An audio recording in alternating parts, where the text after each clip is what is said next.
Residents in Ashaiman are worried about the increase in insecurity in their neighborhoods, citing non-operational streetlights and insufficient police patrols as major concerns. Their unease heightened following the recent murder of a young man by unidentified assailants. Contrary to social media rumors, residents clarify that the victim was not a member of the military. Citi News' Fredo has more in the following report. News circulating on social media indicate that a young man has been allegedly murdered in the heart of Ashaiman, specifically within a place they call the Kufo Station, or popularly known as the Metro Mass Station area. A number of people who are doing business around say they've indeed heard about the news, but they are not witnesses to it. But they are quite uneasy about the fact that the news indicates that the said gentleman is a military man.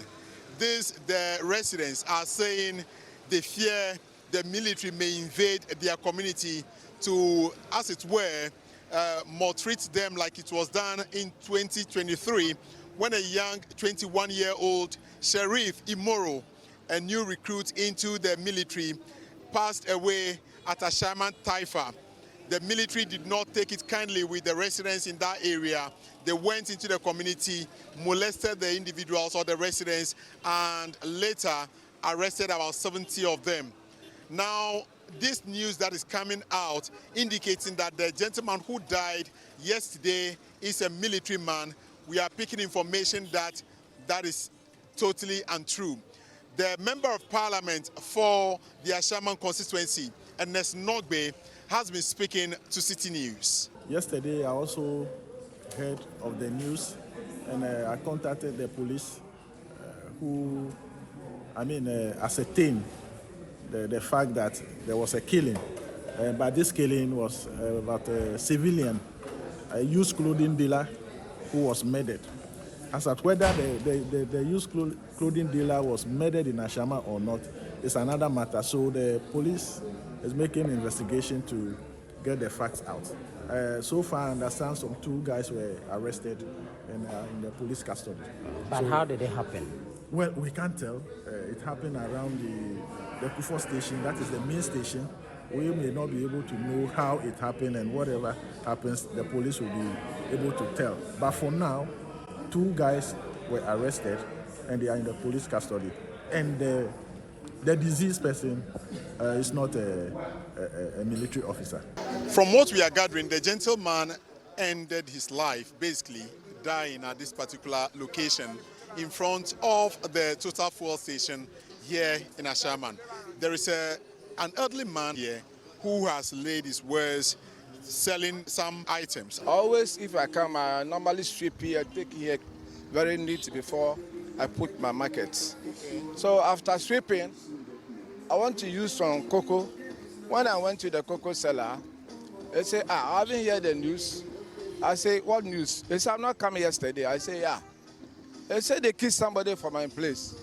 That is what I hate. I don't want to hear that. So by then, people is on the cocoa seller. So I come to my people at the Total petrol station. They say yes.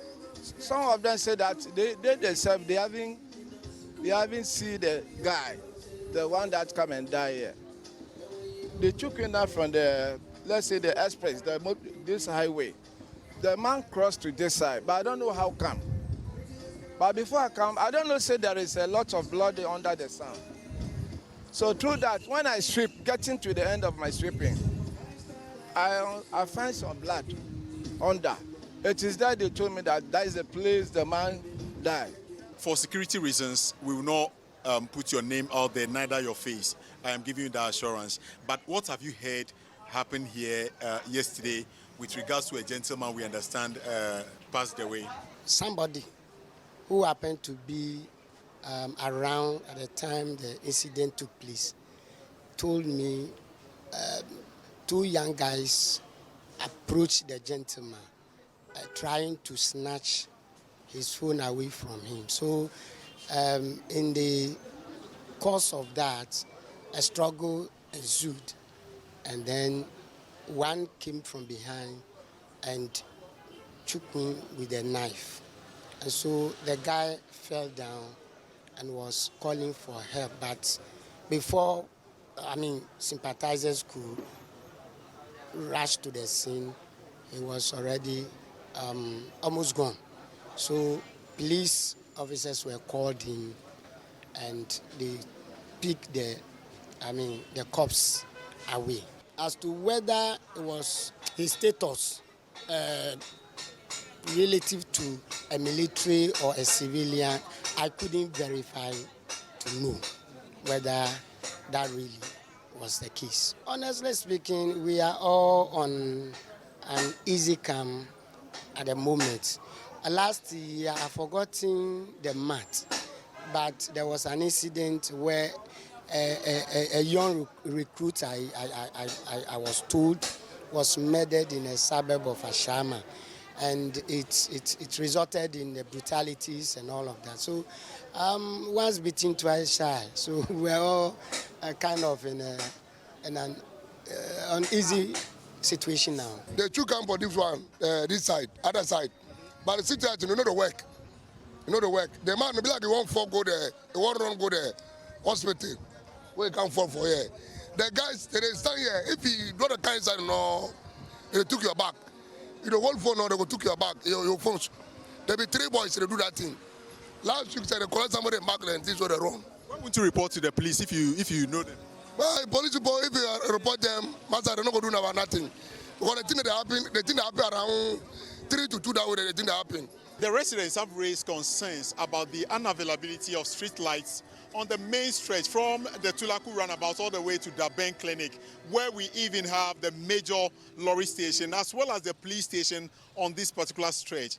This, they say, is posing a serious security threat to their lives. They call on authorities to ensure that they install the lights to, as it were, ward off these criminals from society, from their activities. My name is Fred Duho reporting from Ashaiman for Citi News.